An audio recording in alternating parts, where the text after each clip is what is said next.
Helicopter ఉన్నది చాలదట, air bus నెలకు 5 కోట్లు ఖర్చు పెట్టి ఇంకొక కొత్త హెలికాప్టర్ కొనుకొచ్చుకుంటాడట.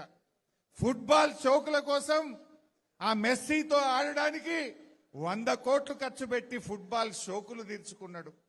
అందాల పోటీలకు 100 కోట్లు ఖర్చు పెట్టిండు. అందాల పోటీలకు ఉంటాయి, ఫుట్బాల్ షోకులకు ఉంటాయి, ఎయిర్ బస్ హెలికాప్టర్ కు డబ్బులుంటాయి, ఇతర రాష్ట్రాల్లో ఎన్నికలు జరిగితే మూటలు పంపడానికి డబ్బులుంటాయి, పక్క రాష్ట్రాల్లో ఎన్నికలు జరిగితే మన తెలంగాణ ప్రభుత్వ డబ్బులతో అక్కడ ఫుల్ పేజ్ పేపర్ అడ్వర్టైజ్మెంట్లకు డబ్బులుంటాయి. కానీ మా పిల్లలకు ఫీజు రియంబర్స్మెంట్ ఇవ్వమంటే డబ్బులుండవా? మా రైతులకు రైతు బంధు రైతు బీమాకు డబ్బులు కట్టమంటే ఉండవా? మా అవ్వ తాతలకు 4000 పెన్షన్ ఇవ్వమంటే డబ్బులుండవా? రేవంత్ రెడ్డి గారికి అధికారం మత్తెక్కింది. మొన్న ఎప్పుడు అన్నాడు కదా హిట్లర్.